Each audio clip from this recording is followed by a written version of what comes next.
It's really cool that the greatest shooter basketball has ever seen, a friend, future Hall of Famer, great person, Steph Curry won the first ever Magic Johnson Western Conference Finals MVP award. Congratulations. Jay, I'll start with you. How significant of a challenge is this finals in Steph's career?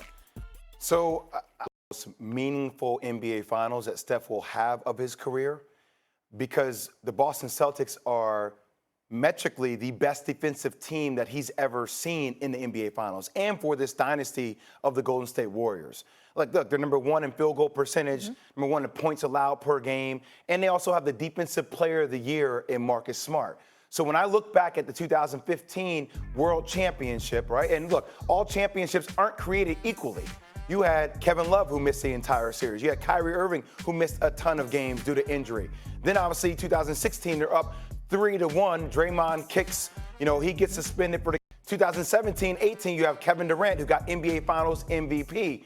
And now you're talking about them missing the playoffs for 2 years. Now you're playing against a team in which Steph is setting it up for him to have his Heisman Trophy-like moment against a team that is so complete defensively, even with Marcus Smart being somewhat hobbled.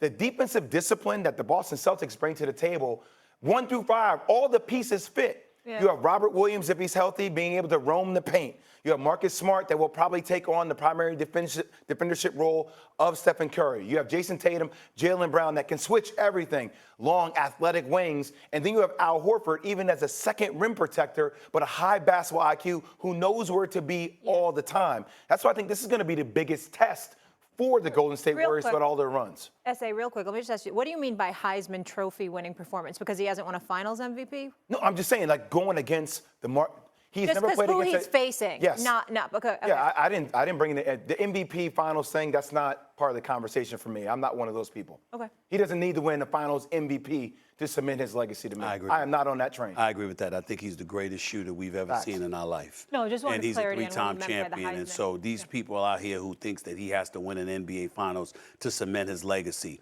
When you have established yourself undisputably as the greatest shooter God ever created, and you're a three-time champion, there is no such thing of needing to win an NBA Finals because you already established yourself as the specialist in a particular category. When we look at Magic Johnson, we look at his passing ability and his overall ability to run a show. When we look at Isaiah Thomas, we look at the miniature dynamo, the small guard, and how he beat giants throughout his career. Yeah. We know what Jordan brings to the table. We know LeBron James' resume. Steph Curry is the greatest shooter God ever created. When you think shooting, you think him, and the fact that he's got 3 championships and 5 finals appearances, now 6. There's nothing. He doesn't need a Finals MVP to cement his legacy, but I will say this. Boston is a different beast. Yes, they are. And I mean, and to the Miami. Do you agree with what he said, that this is the toughest team that he's potentially facing? I believe so. I believe so. Let me say this to you, and I hope the Miami Heat are listening. I'm not discrediting the Miami Heat at all. Miami is hurt. Yeah. They don't have the bodies. Yeah. This is not about, is Jimmy Butler really a star? But Tyler Hero can't play. He's missed the last 2 games. Jimmy Butler's knee is not right. Yep. It is clear, okay? Kyle Lowry is hurt. Now, we can sit up there and dismiss Kyle Lowry all we want to. This brother's a champion, and he's been a pit bull his entire career, all right, and a master at drawing fouls. He can change games with his defensive prowess as well. Let's not ignore all of that. But they're all hurt. You'd have had a problem beating Boston if you were healthy. Gabe Vincent and Max Strus can only take you so far. Listen, Max Strus is a different. That's a different conversation. 0 for 16 over the last 2 games. Him and Kyle Lowry, 1 of 28. I understand that. I understand that. But again, Kyle Lowry hurt. Now I understand that Strus tweaked his hamstring to some degree. But my God, 0 for 16, Jesus. Now I will say this to you: Boston is a different animal, and here's why. It's not just that their defense is tenacious. They don't have to double. They switch. Switch everything. They switch. They make sure someone's always in your face. No shots are going uncontested when they're on their game. Everything is being contested. So when you combine that with the fact that Jaylen Brown is 6'6", and Jason Tatum 6'8", 6'9", and Robert Williams is 6'10", 6'11", and Al Horford is 6'10", and Marcus Smart is this pit bull that's the reigning defensive player of the year. And then you got guys like Derek White and Grant Williams coming off the bench. The one thing that we know about Boston, oh, they're going to be there. Yeah. They ain't running from nobody. Which team is actually better? That's right. Well, I'm going to say with the Warriors. I think the Warriors are slightly better, and I'll give them the edge because of experience. Okay. But here's what I will say, and it's not a knock to these players, but like Marcus Smart is not Matthew Dellavedova. He's not Fred VanVleet, right? Like if you pay attention, and I get the Kawhi Leonard stuff when the claw when they put against Toronto, but Kawhi was a bigger wing. If you pay attention to Marcus Smart, he will chase your tail off every screen. He will stay attached to your hip, and he has relentless energy because his conditioning is different. And remember, he's physical. He's the one that got Steph Curry out for a few games, diving for the loose ball, upsetting Steve Kerr that rolled on his knee and stuff like that. Marcus Smart is going for it.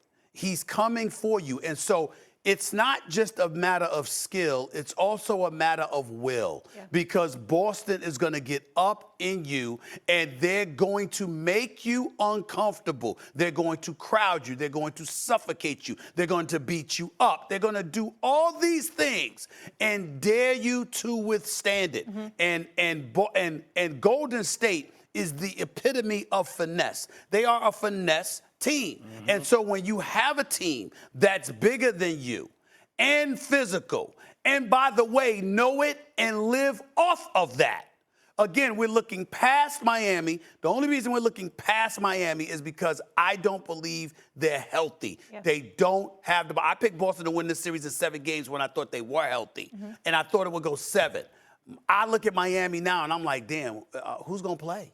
Who's going to play? Boston's to lose. Because they're just I watched the video of Kyle Lowry coming off the bus. He was limping coming off the bus. He's hurt. So, Stephen, he's hurt. This is why I need Steph and these guys to win this, right? Because first off, I think Steph is going to be top 10 before it's all said and done. But there are a lot of people out there that like finding holes in the argument of his legacy. And like the word legacy always comes up, which really bothers me. Because, oh, well, Kevin Love was out or Kyrie was out, or then they got, then they had it, but they lost Draymond Green and Steph couldn't be there in those big moments. And then they had to bring in Kevin Durant, who got NBA Finals MVP, and, then Clay was out. So, like, for my thing, I just want to shut all those people up. I do. Because Steph deserves all the praise in the world. I don't think this will even do it. I think people just hate on Steph. Exactly. I think people hate on Steph holes for a multitude of reasons. Well, people find holes in the argument. People find I don't know if he wins another finals. People are still going to hate on Steph Curry. Well, let me tell you why. You win 4? Let me tell you why. First of all, you win 4 and it's yours? First of all, let me tell you why they're going to hate on him. Because in their eyes, he's too perfect. My point to you is that I love him. I love him. He's a great dude, and he's a great player. Exactly. And by the way, he's a great leader. People, let me tell you something. Who don't want to play with Steph? I want y'all to watch when the Golden State Warriors, and give Steve Kerr a lot of credit because they play selfless basketball for the most part. It ain't just Draymond. Draymond is just the most gifted at it. But it's not just Draymond. You could be a shooter. Even the shooters defer to Clay. I'm sorry, defer to Steph.